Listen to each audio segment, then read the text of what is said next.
Just wanted to make a couple of comments on this bill. And I've had an opportunity in the last several months to do a little traveling around the state, and I've talked to a lot of people, and I think that this bill that we have is very representative of what a lot of people believe is wrong with government and wrong with state government, and I think that we should pay attention, that there is an opportunity for people to vote this year, and I think they're observing what we're doing here. And I think we ought to be clear that what we're doing is going to find disapproval, I believe, among a lot of people in the state of Minnesota. Because what we're doing, I believe, is we're spending money, first of all, that we don't have. And we've been doing that at the federal level for a long time, and there's been a very, very strong reaction to that, and I think there's a strong reaction in this state if we do the same thing.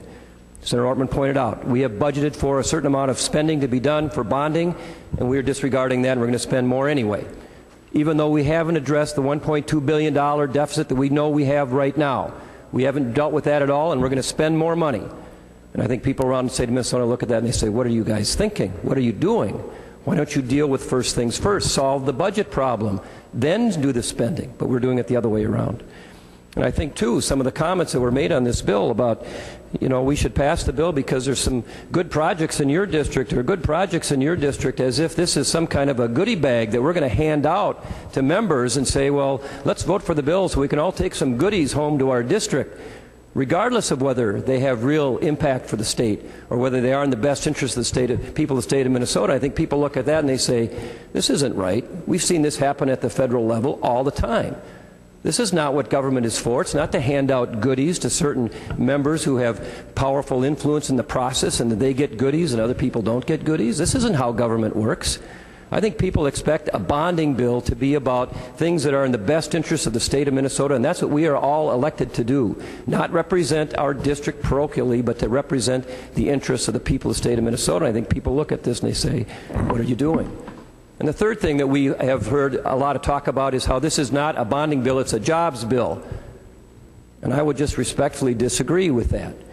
The purpose of a bonding bill is to do things to invest the state's money, to take money from the private sector, spend it at the state level for things that have a long-term interest and benefit to the state of Minnesota. It's not primarily about creating jobs. It is true if we do this and if we do it wisely, there will be some jobs created. But that's not the point. That's not why we pass bonding bills, is just so we can create jobs. And I think people of the state of Minnesota know that too. Because when we take money out of the private sector, let's remember, when we spend money at the state level, government level, where do we get that money? We get the money from the private sector first. We have to take the money first before we can spend it. And I think if you read economists, they will tell you that every time you do that, every dollar that you take out of the private sector, there are jobs lost because the private sector economy spends money more efficiently than the public sector. And so when we do things, we do them because they are in the best interest of the people of the state of Minnesota. That can't be done in any other way. But if it's about jobs, let the private sector do the job creation, and the way we do that is make sure we don't take too much money out of the private sector. And I think the people of the state of Minnesota understand that as well. And so when we talk about, well, we're just doing this to create jobs, I think people look at us and they say, that doesn't make any sense. And I guess the last comment I would make is that there's been some talk about the process and how we all agreed or thought we agreed that we were going to pass a great big bonding bill with all these goodies in it and all these things, and we were going to do this. And then we were going to let, and I don't want to violate Mason's rules of orders, but we're going to let somebody else do the hard work of deciding what stays in and what stays out. And I'd say, no, that's our job. We talk about what the job of the legislature is, and our job is to make those hard decisions.